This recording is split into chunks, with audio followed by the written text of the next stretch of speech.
Alaihim Bisem Yesua Hamasyah, salam sejahtera di dalam nama Tuhan Yesus Kristus. Saya Pendeta Henry Tandianta MPS. Bingkainya adalah kita Indonesia, kita Pancasila ya, toleransi harus, keberagaman wajib disyukuri. Tapi saya juga boleh dong menjelaskan sesuatu yang sering jadi bahan pertanyaan orang-orang dari luar Kristen ya, terutama para mu'alaf ya mu'alaf ya, terutama ya. Jadi begini, fakta Yesus itu Tuhan Allah, bukan dituhankan ya. Terutama dari non-Kristen dan dari para Nasrani, gereja-gereja Nasrani, 90% gereja-gereja di Indonesia adalah Nasrani. Mereka meyakini Yesus itu dijadikan Tuhan. Yesus itu dituhankan. Kata mereka, harusnya Yesus itu bukan Tuhan. Harusnya Yesus itu manusia. Lalu oleh orang Kristen, Yesus itu dijadikan Tuhan. Ada yang bilang diangkat, dijadikan Tuhan. Itu mu'alaf wedok dari Sentolo itu ya. Kemudian diangkat, kadang-kadang disebut diangkat ya, di Konsili 325 dan lain sebagainya ya. Jadi kata mereka, Yesus itu mestinya manusia, lalu dijadikan Tuhan, lalu diangkat jadi Tuhan oleh orang-orang Kristen. Katanya begitu. Repot amat, apa hak kita menjadikan Yesus Tuhan? Emangnya kita punya hak? Ya, punya hak apa kita? Ya, kita nggak punya hak apa-apa. Kita baca fakta Alkitab. Ya, nomor 1, Tuhan dan Allah itu sejak purbakala, yaitu Yesus. Yohanes 1 ayat 1, Allah itu adalah yang duduk di tahta surga, sedangkan firman, F-nya huruf besar, adalah Allah yang berkarya, yaitu Tuhan. Jadi sejak semula memang sudah ada Tuhan atau firman ya, dan Allah ya. Baik Tuhan maupun Allah adalah satu roh ya. Saya tegaskan dari awal, dari sejak semula itu sudah ada Allah yang duduk di tahta surga, dan ada Tuhan. Tuhan itu Allah yang berkarya. Baik Tuhan maupun Allah, Tuhan itu disebut firman ya, F-nya huruf besar. Tuhan maupun Allah ini adalah satu roh. Karya Tuhan yang disebut firman adalah menciptakan hikmat ya, menciptakan surga dan segala isinya, dan bumi purbakala. Menciptakan hikmat itu di dalam Amsal 8 ayat 22, lalu menciptakan bumi purbakala dan samudra raya ayat 23 dan 24 Amsal 8, lalu menciptakan segala surga dan isinya 1 Kolose 1 ayat 16. Di situ ada segala pemerintahan, segala singgasana, pemerintahan kerajaan, berarti ada malaikat, serafim, kerub, ada tahta surga juga. Siapa yang menciptakan itu? Firman. Siapakah firman itu? Tuhan ya. Nomor 2, Yesus Kristus Tuhan dan Allah sejak purbakala itu. Roma 15 ayat 25, 26, 27, rahasia Allah yang didiamkan berabad-abad time zone Allah itu adalah bermiliar-miliar tahun time zone bumi. Akhirnya dinyatakan bahwa Yesus Kristus satu-satunya Allah. Yang ngomong Bapa satu-satunya Allah itu IQ-nya ndelosor ya. Ya masih ada loh yang ngomong Bapa itu satu-satunya Allah. IQ-mu ndelosor ya.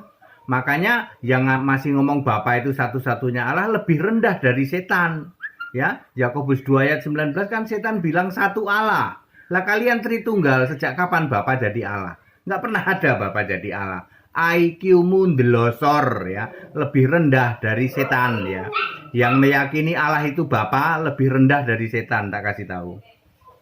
Yudas 1 ayat 25, Allah yang esa ternyata namanya Yesus Kristus. Tuhan ternyata namanya Yesus Kristus. Sejak kapan? Bukan sejak kemarin, bukan mulai tahun 33 Masehi, tetapi sejak sebelum segala abad, sekarang sampai selama-lamanya. Iya ya, benar ya. Yesus Kristus itu memang Tuhan dan Allah sejak sebelum segala abad. Jadi untuk apa ya repot-repot mengangkat Yesus dijadikan Tuhan? Nah itu dia. Untuk apa orang Kristen repot-repot menjadikan Yesus diangkat jadi Tuhan, ya? Pak, karena pikiran para mualaf itu dan para Nasrani itu ya nggak nyampe Pak pikirannya nggak nyampe memahami kitab suci, ya nggak nyampe itu kata lain dari IQ-nya tidur. IQ-mu tidur. Nomor 3, firman yaitu Tuhan sejak purbakala itu menjadi manusia. Yohanes 1 ayat 14, umat manusia di bumi ini menerima kenyataan bahwa Yesus adalah Allah yang menjadi manusia dan dia adalah manusia tetapi juga sedang dalam misi Allah berkarya yaitu sebagai Tuhan. Maka Yesus berani berkata dengan tegas, benar katamu itu, aku memang Tuhan dalam arti Allah yang berkarya. Yohanes 13 ayat 13. Allah itu maha kuasa sehingga dalam berkarya bisa saja tetap sebagai roh, bisa juga menjadi fisik.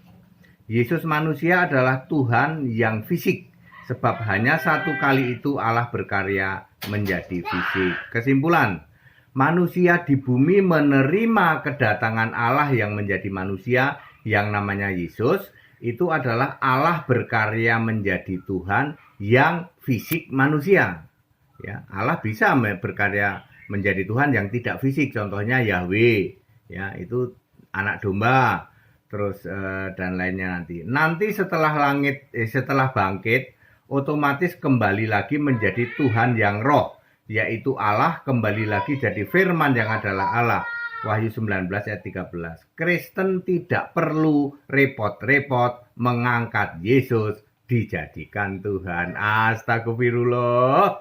Simple banget ya penjelasannya. Bikin non-Kristen jungkir balik dong.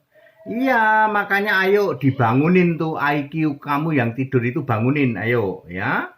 Jangan biarkan IQ tidur melulu. Masa iya ya, memahami Yesus Tuhan dan Allah itu berabad-abad, masuk nggak beres-beres kalian para mualaf ya dan para Nasrani ya, bahwa Yesus itu Tuhan dan Allah, berabad-abad kalian nggak beres-beres memahami ini. Karena apa Pak? Karena IQ-mu nggak kalian bangunin, tidur terus. Ya. Salam Pendeta HTD. Jadi Bapak Ibu Saudara, kita harus bisa menjawab ya, terutama kan orang-orang dari non-Kristen itu kan, mualaf-mualaf itu kan pertanyaannya ini melulu ya tuh. Yesus itu manusia dijadikan Tuhan mulai dari mualaf wedok orang Sentolo itu. Ya temanku SMA itu ya. Ya mualaf kawi-kawian itu maupun mualaf-mualaf yang lain. Temanya pasti ini melulu. Yesus itu cuman manusia dijadikan Tuhan. Lah IQ-mu tidur, tak kasih tahu. Sebelum ada manusia, sebelum ada kehidupan, Yesus itu sudah Tuhan, sudah Allah. Yohanes 1 ayat 1, firman itu adalah Allah yang berkarya. Sedangkan Allah yang duduk di tata surga, ya Allah itu. Sudah pakai nama Pak, sudah Yesus Kristus. Sebelum nenek moyangmu ada, sebelum segala kehidupan di dunia ini ada, sudah ada Allah yang punya nama Yesus Kristus. Lalu didiamkan berabad-abad di dalam time zone Allah itu, bermiliar-miliar tahun di dalam time zone bumi. Roma 16 ayat 25. Lalu dinyatakan mulai dari perjanjian lama sampai nanti Yesus lahir, barulah itu dinyatakan bahwa nama Allah, nama satu-satunya Allah adalah Yesus Kristus. Kalian yang masih berani ngomong Bapa itu satu-satunya Allah ya, IQ-mu ndelosor, lebih rendah dari setan kamu. Setan itu percaya satu Allah, nggak kayak kamu, Allahmu Bapa, Anak, Roh Kudus. Ya, clear? Ya Bapak Ibu Saudara, kita Indonesia, kita Pancasila. Tapi saya harus jawab begini karena tema ini terus saja para mualaf temanya cuman ini. Yesus itu manusia bukan Tuhan, tapi dijadikan Tuhan, diangkat di Konsili 325. Mulai dari mualaf wedok sampai mualaf kolektor topi, mualaf yang kemana-mana pakai topi. Temenku itu. Ya. Semua temanya ini melulu. Yesus itu cuman manusia lalu dijadikan Tuhan oleh orang Kristen.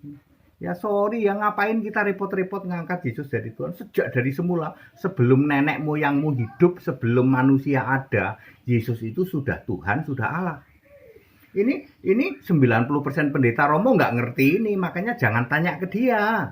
Kalian akan pusing kayak gangsingan nanti. Jangan tanya ke jangan tanya ke pengepul segala rupa. Kalian akan jangan tanya ke mampet ya, mampet tuh kalian akan jungkir balik nanti dibikin pusing. Tanya sama HTD, ya memang kalian jungkir balik juga kalau tanya sama HTD.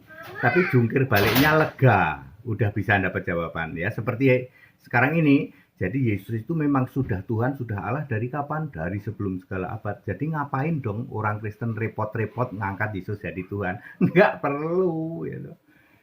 Orang Kristen nggak perlu repot-repot ngangkat Yesus jadi Tuhan, jadi Allah. Ya, Yesus datang ke bumi itu ya sebagai statusnya adalah Allah yang berkarya, itu disebut Tuhan. Maka Yesus ngomong, aku ini guru dan Tuhan. Tapi Tuhan bukan dalam arti roh. Tuhan yang harus Allah itu harus roh. Kalau itu setelah bangkit nanti. Ya, Kisah 2 ayat 36 menjadi Tuhan dan Kristus. Jadi beda ya. Ada Allah berkarya itu disebut Tuhan, itu bisa saja jadi fisik, bisa saja tetap jadi roh. Segala hormat kemuliaan untuk Yesus Kristus, satu-satunya Allah yang benar. Kita Indonesia, kita Pancasila, toleransi harus, keberagaman wajib disyukuri, bersahabat dengan beda iman itu bisa.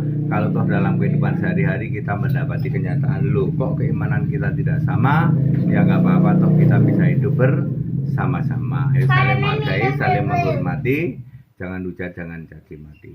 Tetap bersama saya, Pendeta Henry Tandian MBS. Haleluya, amin.